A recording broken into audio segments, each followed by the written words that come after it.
भारताच्या इतिहासामधला सगळ्यात गौरवशाली, सगळ्यात अभिमानास्पद, सगळ्यात उत्तुंग क्षण म्हणजे भारताला स्वातंत्र्य मिळाल्याचा क्षण आणि त्याच दैदिप्यमान क्षणाची 75वी आपण साजरी करतोय। या पाऊण दशकात भारताने प्रचंड बदल पाहिले।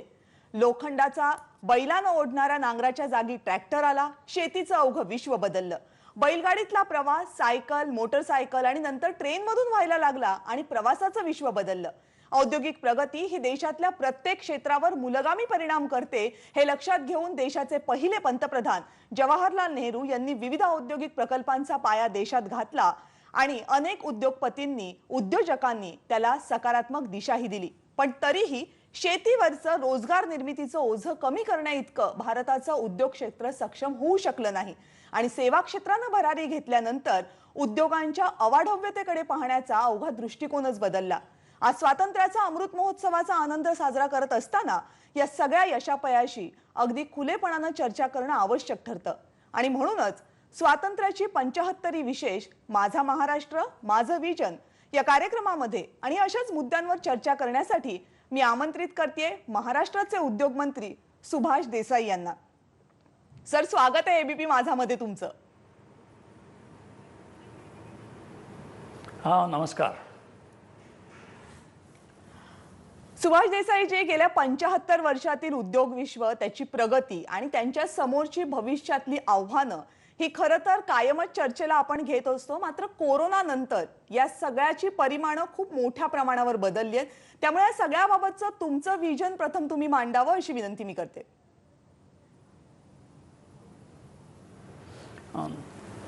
आपण म्हणालात ते खरं आहे की कोरोनामुळे परिमाणं काही बदलली, परिणाम झालेले आहेत, परंतु आपल्याला थांबता येत नाही आणि म्हणूनच आम्ही शक्यतो असा प्रयत्न केला की ह्या कोरोनाच्या काळात जनतेचे प्राण महत्त्वाचे आणि जीवरक्षणाला सर्वोच्च प्राधान्य दिलंच पाहिजे। पण ते करत असताना अर्थचक्रसुद्धा थांबता कामा नये आणि ही अर्थचक्र अविरत सुरू राहावीत म्हणून अगदी कोरोनाच्या सुरुवातीचा काळ म्हणजे मार्च 2020 मध्ये पहिले रुग्ण यायला सुरुवात झाली आणि त्यावेळेला अचानक केंद्र सरकारने लॉकडाऊन जाहीर करून टाकलं आणि सगळं ठप्प केलं।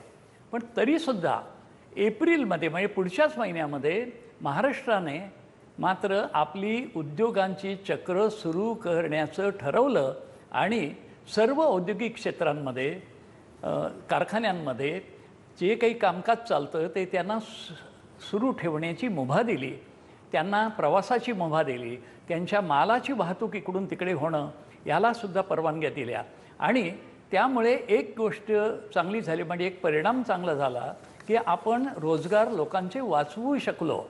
कारण त्या काळामध्ये रोजगार मोठ्या प्रमाणात नाहीसे होत आहेत असं वातावरण निर्माण झालं होतं।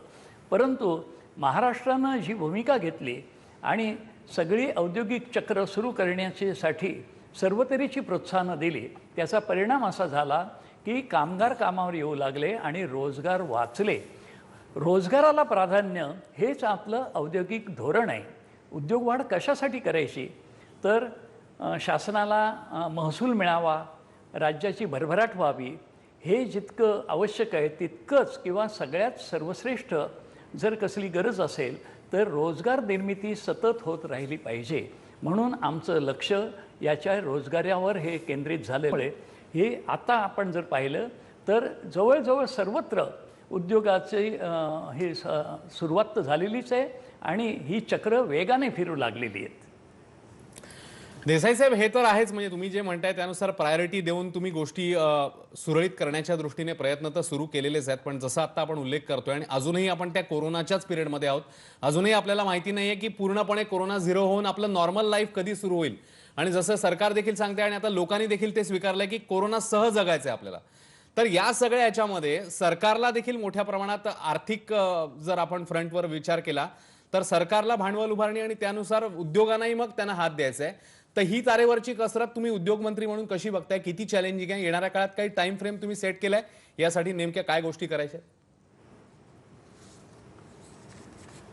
नाही, कोरोनाने सगळ्या जगासमोर आव्हान उभं केलं खरंय आणि आपला देश सुद्धा त्याच्यामध्ये त्या आव्हानाला तोंड देऊ लागला। त्यामुळे महाराष्ट्राने एक गोष्ट मात्र केली हो. की ह्याची एक चाहूल आपल्याला संकटाची लागलेली होती आणि ह्या सगळ्यामध्ये लोकांची जे काही काम आहे, लोकांचं जे रोजगार आहेत ते टिकले पाहिजेत, चालू राहिले पाहिजेत, त्या दृष्टीने ही चालना दिली, प्रोत्साहन दिलं. आणि त्याबरोबरच नवी क्षेत्र कोणती आपल्याला आता व्यापता येतील याच्याकडे लक्ष दिलं. म्हणजे महाराष्ट्र थांबला नाही आणि थांबणार नाही हा आमचा निर्धार असल्यामुळे आम्ही निरनिराळ्या गुंतवणूकदारांशी जे काही चर्चा होत्या त्या चालू ठेवल्या आणि त्याचा परिणाम असा झाला की गेल्या 1.5 वर्षामध्ये महाराष्ट्राबरोबर गुंतवणुकीचे करार झाले आणि हे करार जवळजवळ 2 लक्ष रुपये किमतीचे झालेले आहेत आणि महाराष्ट्राच्या सगळ्या भागात ह्यामुळे उद्योग येणार आहेत.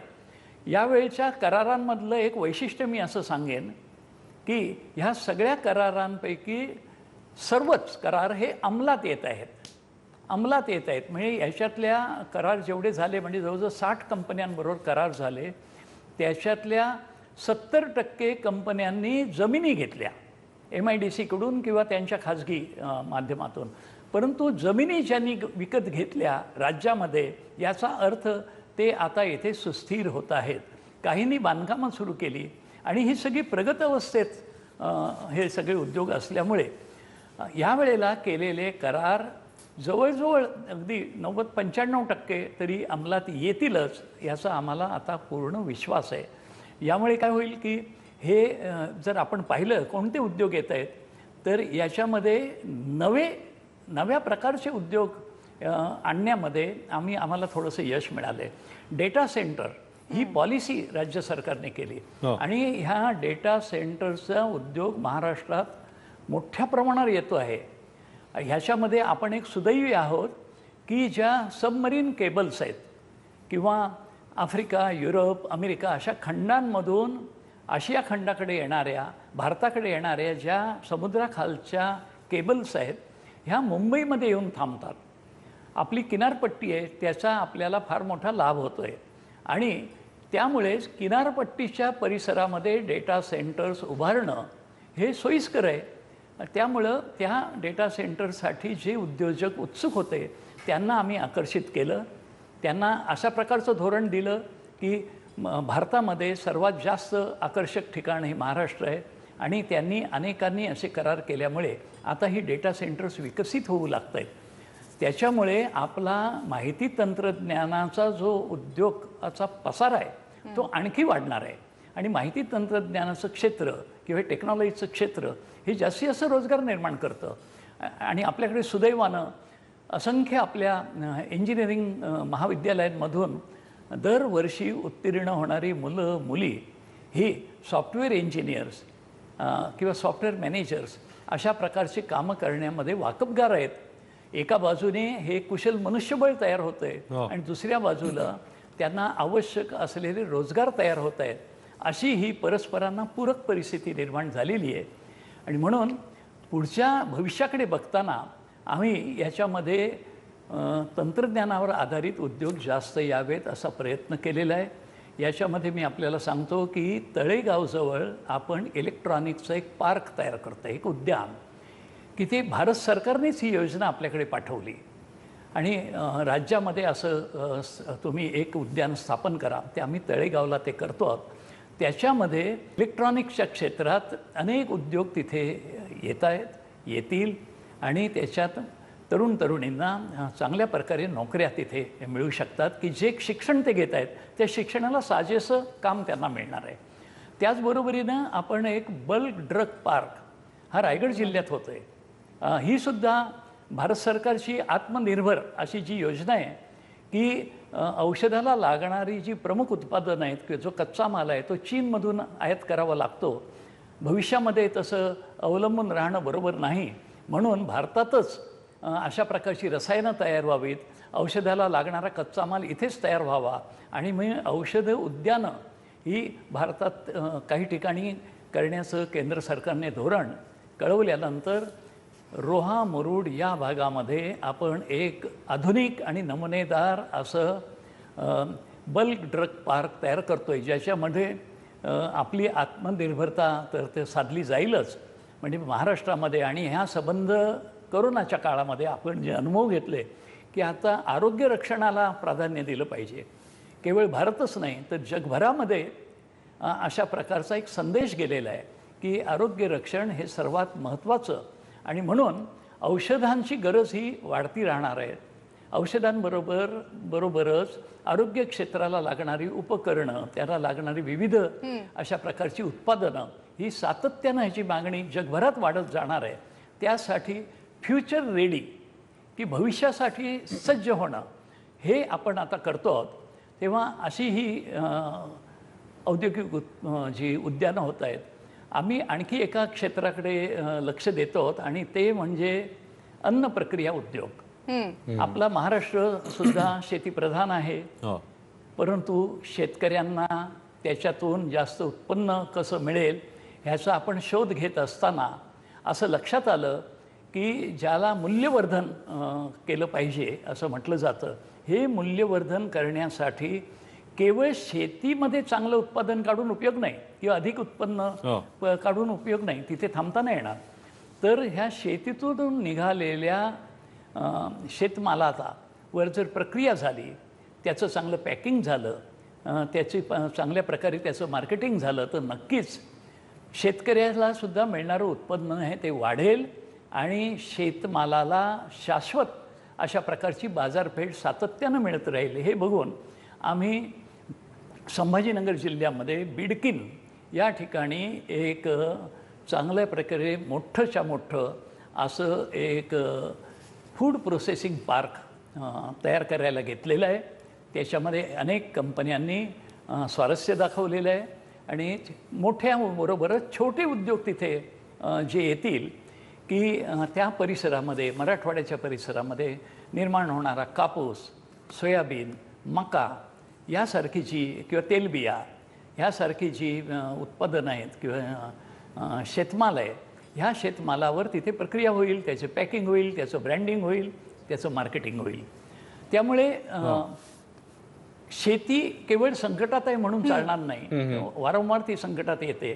त्याच्यात संकटातून बाहेर येण्याचे उपाय शोधताना हे शेतमालावरच्या प्रक्रियेला आता प्राधान्य दिलंच पाहिजे असं लक्षात घेऊन केवळ त्या बिडकीनमध्ये किंवा संभाजीनगर जिल्ह्यापुरतं न थांबता महाराष्ट्रात ठिकठिकाणी अशा प्रकारे प्रक्रिया उद्योगांना चालना देण्याचं आपण ठरवलेलं आहे.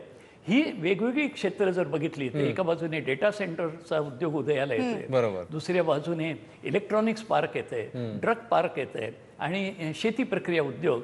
तर येणाऱ्या काळामध्ये रोजगार निर्मिती बरोबरच आपला जो उद्योजकता जी आहे की तरुणांमधले जी एंटरप्रेन्योरशिप आहे ह्याला सुद्धा कुठेतरी चालना देण्यासाठी ह्या अशा प्रकारच्या उद्योग क्षेत्रांचा विकास होण्याची गरज आहे. मला असं वाटतं ही उद्याची चाहूल घेऊन त्याप्रमाणे पाऊल टाकणारं महाराष्ट्र सरकार हे नक्कीच त्या दृष्टीने जनतेच्या कौतुकाला पात्र होईल आणि देशामधलं आपलं जे अग्रेसरत्व आहे औद्योगिक आघाडीवरचं ते निश्चितपणानं कायम राहील. देसाई सर, तुम्ही जे आता उत्तर दिलं खरं तर त्या उत्तरातनं अनेक प्रश्न निर्माण होत आहेत. त्यातला पहिला प्रश्न मला तुम्हाला विचारायचा आहे की तुम्ही आता सेवा क्षेत्राचा उल्लेख केलात, तुम्ही आता बल्क ड्रग्ज पार्कचा उल्लेख केलात, तुम्ही औरंगाबादमध्ये येणाऱ्या आणखी एका उद्योगाचा उल्लेख केलात.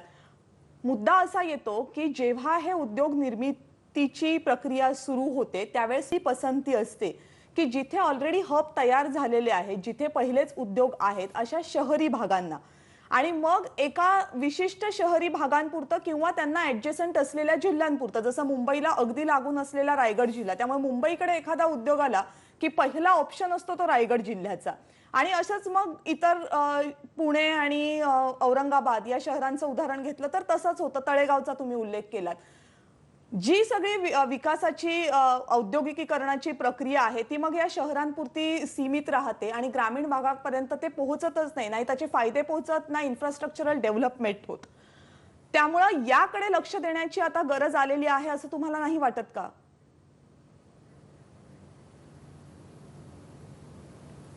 मला वाटतं संपर्क तुटलेला दिसतोय आपल्याला. अजून उद्योगमंत्र्यांशी बोलायचं, त्यांचं विजन जाणून घ्यायचंय. देसाई सर, ब्रेक पूर्वी मी तुम्हाला एक प्रश्न विचारला होता की तुम्ही बऱ्याच उद्योगांचं महाराष्ट्रामध्ये जे येत आहेत ते कुठे कुठे आहेत याबद्दल आणि काय काय आहेत हे सगळं सांगितलं होतं. पण त्या उत्तरामध्ये एक गोष्ट खूप प्रकर्षानं जाणवली की हे सगळे उद्योग जे येतात ते एकतर मोठ्या शहरांमध्ये किंवा या शहरांना लागून असणाऱ्या भागांमध्येच येतात. जसं मुंबईच्या बाजूला रायगड असेल, पुण्याच्या बाजूला तळेगाव असेल, त्याचा उल्लेखही तुम्ही केलात.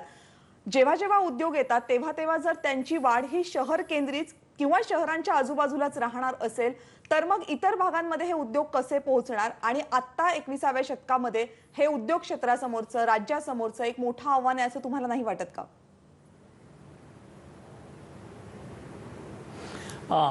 म्हणून प्रयत्न आपला हा आहे की उद्योगांचं विकेंद्रीकरण व्हावं आणि आपले प्रयत्न नक्कीच त्या दिशेनेच असतात. आता मी आपल्याला सांगतो की ज्या बेडकींचा मी उल्लेख केला ते संभाजीनगर जिल्ह्यात आहे, औरंगाबाद जिल्ह्यात आहे, ग्रामीण भागात आहे.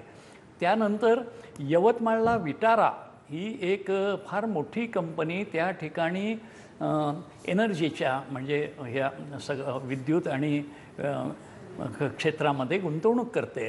नंदुरबारला गुंतवणूक येते. नंदुरबार धुळ्याच्या परिसरामध्ये आम्ही एक टेक्स्टाईल पार्क विकसित करतो आणि आमचे मुख्य कार्यकारी अधिकाऱ्यांनासुद्धा तिथे पाठवून सबंध त्याची पाहणी केली. की मी आपल्या माहितीसाठी सांगतो की धुळे नंदुरबार हे 2 जिल्हे हे सुरतच्या जवळ आहेत आणि सुरतमधले अनेक उद्योजक जे वस्त्रोद्योगामध्ये आहेत त्यांना त्यांचे उत्पादनाची केंद्र ह्या परिसरामध्ये टाकायची आहे. ते उत्सुक आहेत. त्यातले काही लोकांनी आमच्याकडे जागांची मागणी नोंदवलेली आहे. तर त्यामुळे तो भाग आहे. यवतमाळ मी सांगितलं. असे अनेक जे काही भाग आहेत त्यांच्यामध्ये सुद्धा उद्योग येतात आणि प्रयत्न आम्ही तोच करत असतो. परंतु शेवटी एक लक्षात घेतलं पाहिजे की गुंतवणुकीचे निर्णय हे ते गुंतवणूकदार करत असतात. काही वेळा असं होतं की त्यांना त्यांच्या गरजांपोटी आंतरराष्ट्रीय विमानतळ किंवा आपलं मोठं बंदर आहे ते त्याच्याजवळ जितके असेल तेवढं बरं असतं. त्यांना जर आम्ही सांगितलं की इथे नाहीच तुम्हाला देणार तर ते काय करतील, सरळ बेंगलोर, हैदराबाद किंवा नोएडा अशा ठिकाणी जायला प्रयत्न करतील. तेही आपल्याला जाऊ द्यायचं नाही. शक्यतो प्रयत्न असा आहे की वेगवेगळ्या भागांमध्ये राज्याच्या हे उद्योग यावेत आणि त्या दृष्टीने जे काही आम्ही पावलं उचलायची ती करतो आहेत. औद्योगिक क्षेत्र विकसित करताना सर्व जिल्ह्यांमध्ये अशी क्षेत्र विकसित झाली आहेत की होत आहेत. त्यामुळे एकाच ठिकाणी हे केंद्रित होऊ नये याच्याकडे नक्कीच लक्ष आहे. याच्याशिवाय सर तुम्ही मगाशी म्हणताना सेवा क्षेत्राचा उल्लेख केलात आणि सेवा क्षेत्रामध्ये रोजगार उपलब्ध होतात असंही म्हटलं. पण हा प्रश्न मी फक्त महाराष्ट्रापुरता सीमित तुम्हाला विचारत नाही. आपल्या एकूण उद्योग धोरण देशपातळीवरचं सुद्धा तसंच आहे की शेतीवर अवलंबून असलेला आपला एक खूप मोठा वर्ग आहे. खूप मोठ्या संख्येनं लोक शेती आणि त्याच्यातनं येणाऱ्या उत्पन्नावर आणि त्यातल्या रोजगारावर अवलंबून आहेत. आणि असा जो वर्ग आहे जो स्किल्ड नाहीये त्यांना सगळ्यात मोठी शाश्वत रोजगाराची संधी ही मॅन्युफॅक्चरिंग सेक्टरमध्ये असते, इंडस्ट्रियल सेक्टरमध्ये असते. पण आपली जी प्रगती आहे किंवा आपली जी धोरणं आहेत ती प्रामुख्यानं सध्या सेवा क्षेत्रावर भर देत आहेत. विकासाचा हा पॅटर्न तुम्हाला वाटतो की समन्यायी आहे?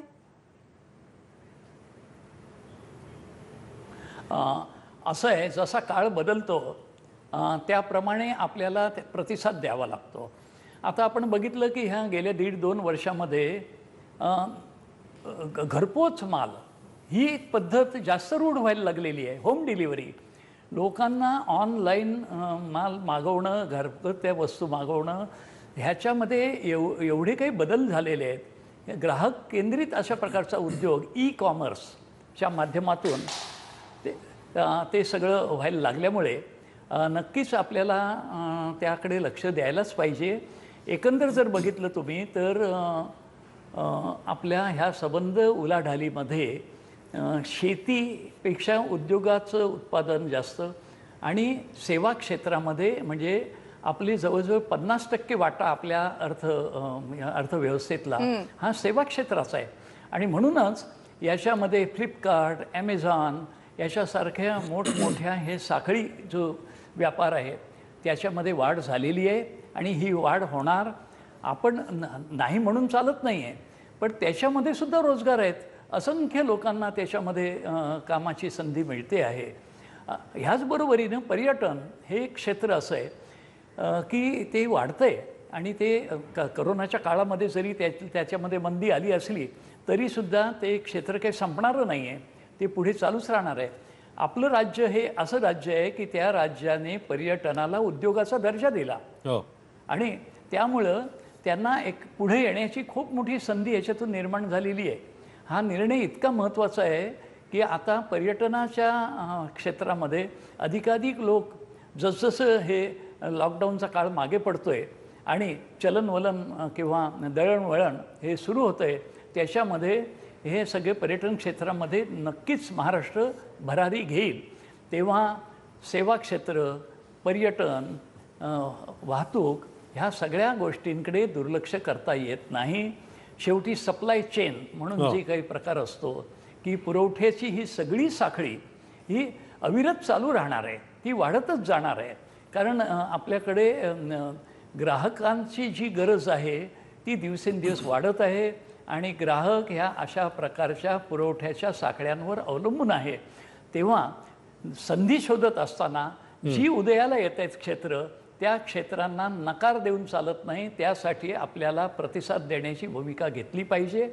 त्याच्यामुळेच आपल्याकडे ही सगळी एकंदर जे काही विकास दिसतो किंवा भरभराट दिसते, त्याच्यातून रोजगाराच्या संधी किंवा स्वतःच्या पायावर उभं राहण्यासाठी छोटे मोठे उद्योग उभे करण्यासाठी जी काही क्षमता लागते ती वाढवण्यासाठी नवी पिढी तयार होत असते. ह्या पिढीच्या दृष्टीने मी आपल्याला सांगतो की कौशल्य विकासावर सुद्धा राज्य सरकारने भर दिला आहे. आपण जे महाराष्ट्र कौशल्य विकास सोसायटी स्थापन केली, त्यांनी स्टार्टअपसाठी चांगली दालनं उघडली आहेत. अनेक स्टार्टअपचे वारंवार त्या ठिकाणी वरचेवर ही सादरीकरणं होत असतात.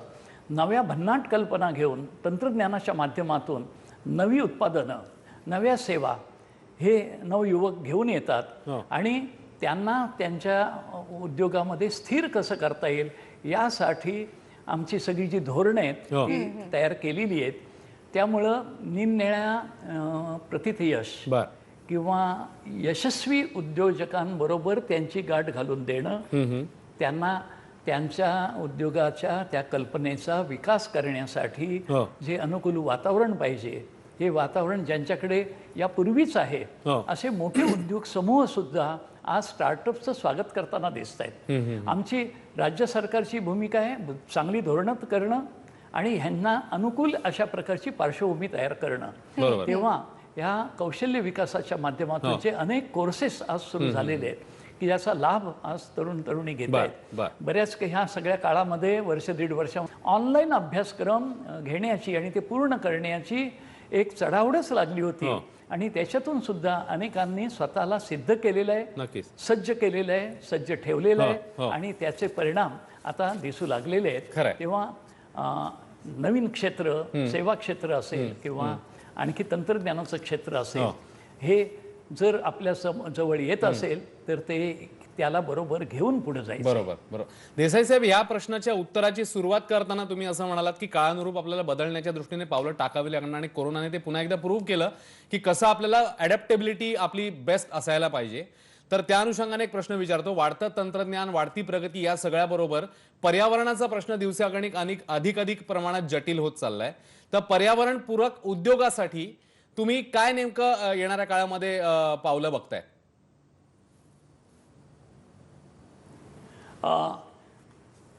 आम्ही असं पाहतोय की राज्याचे माननीय मुख्यमंत्री उद्धवसाहेब ठाकरे ह्यांचे आरोग्याच्या क्षेत्रामध्ये जसं एक त्यांना खूप बारकाईने ते लक्ष देतात आणि जनतेची काळजी घेतात. प्राणरक्षण, आरोग्याचं रक्षण याला त्यांनी प्राधान्य दिलंय. तसंच त्यांनी दुसरं प्राधान्य दिलेलं आहे ते निसर्गाच्या रक्षणाला. आमच्या ज्या त्यांच्याबरोबर बैठका होतात, चर्चा होतात, वेगवेगळ्या खात्यांचे प्रकल्प किंवा त्यांच्या योजना हे त्यांच्यासमोर सादर होतात.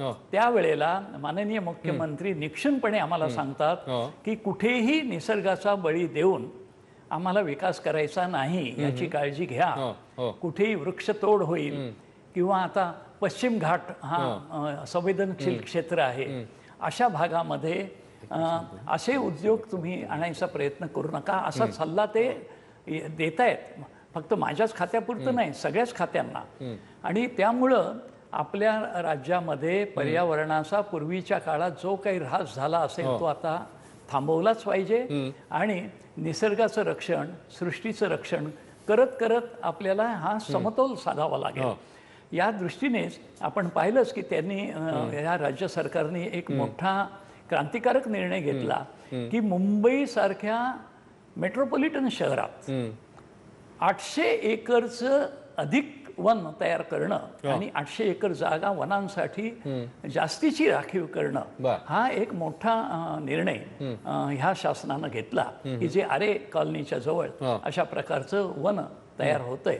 तर त्यामुळे निसर्गाचा किंवा पर्यावरणाचा बळी द्यायचा, त्याच्याकडे दुर्लक्ष करायचं, त्याची मोडतोड झाली तरी चालेल, परंतु आम्ही विकासाच्या योजना राबवू असं धोरण मुळीच नाही। आम्ही निसर्गाचं सुद्धा रक्षण करण्यासाठी कटिबद्ध आहोत आणि माननीय मुख्यमंत्र्यांचं या गोष्टीकडे बारकाईने लक्ष असतं।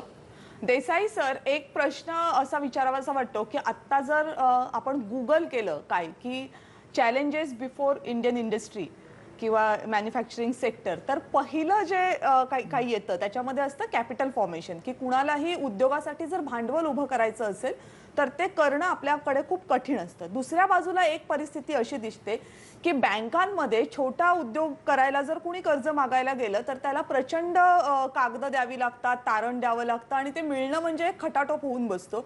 आणि दुसऱ्या बाजूला बडे उद्योगपती आहेत, कोट्यवधींची कर्ज बुडवतात आणि देशाच्या बाहेर जातात आणि त्यांचे व्यवसाय मात्र सुरू राहतात। हे जे सगळं विरोधाभासी वातावरण आहे की छोट्या उद्योजकांना प्रोत्साहन मिळत नाही आणि मोठ्यांना मात्र पाठराखण केली जाते, हे वातावरण नव्या उद्योजकांसाठी किंवा या क्षेत्रात असलेल्यांसाठी प्रोत्साहन देऊ शकेल?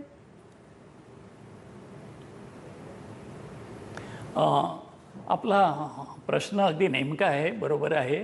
मी त्याच्याबद्दल नक्कीच काही गोष्टी आपल्याला सांगू इच्छितो की असं आहे, भांडवल हा प्रश्न सदैव राहिलेला आहे। कोणताही नवा उपक्रम करायचा, नवा उद्योग करायचा, व्यापार करायचा तर भांडवल पाहिजेच आणि हा प्रश्न जे सोडवू शकतात तेच उद्योगामध्ये, व्यापारामध्ये पुढे जातात। परंतु चौकटबद्ध अशी जी काही रचना असते, केवळ तिच्याकडेच पाहत राहिलं आणि अवलंबून राहिलं तर त्याच्यामध्ये कोंडी होण्याची शक्यता असते। नवे मार्ग अनुसरले पाहिजेत।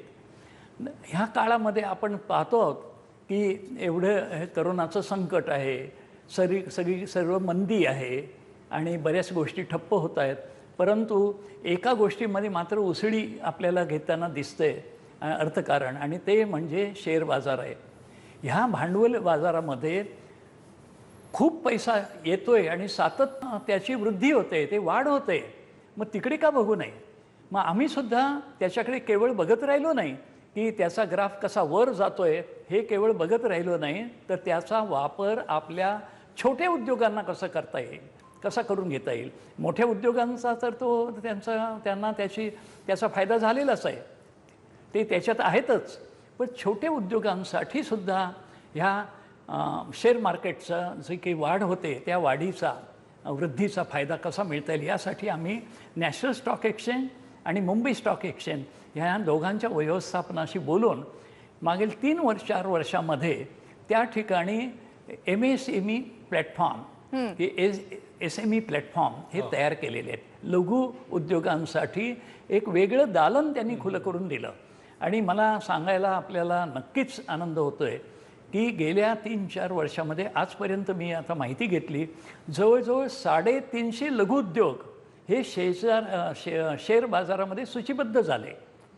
आणि त्यांना तिथे फार प्रयत्न न करता, फार मोठ्या आव्हानाला तोंड न लागलं नाही, तर त्यांना 3,500 कोटी रुपयाचं भांडवल शेअर बाजाराने लघुउद्योगांना उपलब्ध करून दिलेलं आहे। आता ह्याच्यामध्ये कसा फायदा झाला? बँकेकडे जर कर्ज मागायला जायची आपली परंपरागत पद्धत आहे, तर बँकेचं कर्ज घेतल्याबरोबर लगेच दुसऱ्या महिन्यापासून त्याचा हप्ता सुरू होतो, EMI, त्याचं व्याज सुरू होतं। परंतु शेअर बाजारातून भांडवल उभं राहिलं की त्याला काय लगेचच्या लगेच परतफेड करायची नसते, त्या गुंतवणूकदाराचे पैसे सुरक्षित राहिले पाहिजेत आणि त्याला अंशदान किंवा डिव्हिडंड हे वर्षानुवर्ष द्यायचं आहे। आणि कर्ज हे भांडवल उभारणी झाल्यानंतर पहिलं अंशदान किंवा डिव्हिडंड 1.5 वर्षांनी सुरू होतं, म्हणजे 1.5 वर्षापर्यंत तुम्हाला एक सुटका आहे त्याच्यातून, कोणत्याही प्रकारचा तणाव नाही. आणखी दुसरं असं की त्याच्यावर ताबडतोबीने कोणी व्याज किंवा हप्ता वसूल करण्यासाठी येणार नाही. ह्याला कोणतेही म्हणजे बँका जसे मागतात की आम्हाला तारण द्या, कोलॅटरल सिक्युरिटी द्या, तसं कोणी मागत नाही. आणि ह्या शेअर बाजारामध्ये अशा प्रकारची त्यांनी व्यवस्था केलेली आहे की साधारण 3 ते 4 महिन्यात त्या लघुउद्योजकाला कर्ज, त्याच्यामध्ये भांडवल उभारणी होऊ शकते. अटीसुद्धा जास्त नाही, अटी फार सुलभ केलेल्या आहेत की 3 वर्षाचे तुमचं ताळेबंद द्या, त्या 3 वर्षापैकी किमान 1 वर्षामध्ये फायदा दिसला पाहिजे. बरोबर. आणि हे तर वास्तविक म्हणजे रास्त आहे की जर फायदा करणारा उद्योग नसेल तर त्याच्यात गुंतवणूक कोण करेल. पण छोटा असला तरी चालेल, परंतु त्याला अशा प्रकारच्या ह्या अटी शर्ती खूपच सोप्या असल्यामुळे म्हणजे ही भांडवल alternative उभारणी सुरू विचार झाली. हे करावा मी असं तुमचं सांगितलं आणि म्हणणं आहे. माझी खरोखरच अल्टरनेटिव्ह विचार करावा असं असं तुमचं हा म्हणणं आहे. alternative कारण विचार हा बँकिंग हा आहे. ट्रॅडिशनल मार्ग तुम्ही सांगताय आणि याच्यातनं एक काही वेगळा मार्ग काढता येईल का, हा उद्योजकांनी बघायला पाहिजे. कोरोना नंतर एकूणच उद्योग क्षेत्रासमोर आव्हानं बरीच उभी राहिलेली आहेत. मात्र त्याच सोबत जर छोटे उद्योग आपल्याला यशस्वी करायचे असतील तर चाकोरीबद्ध विचार करू नका, चाकोरीच्या बाहेर मार्ग काढता येतील का याचाही विचार करा, असं म्हणणं आहे महाराष्ट्राचे उद्योग मंत्री सुभाष देसाई यांचं. सर, तुम्ही माझा महाराष्ट्र माझा विजन या कार्यक्रमामध्ये सहभागी झालात, तुमचे विचारही मांडलेत आणि अनेक प्रश्नांना उत्तरही दिलीत, त्याबद्दल मनपूर्वक आभार. नमस्कार. एबीपी माझा, उघडा डोळे बघा नीट.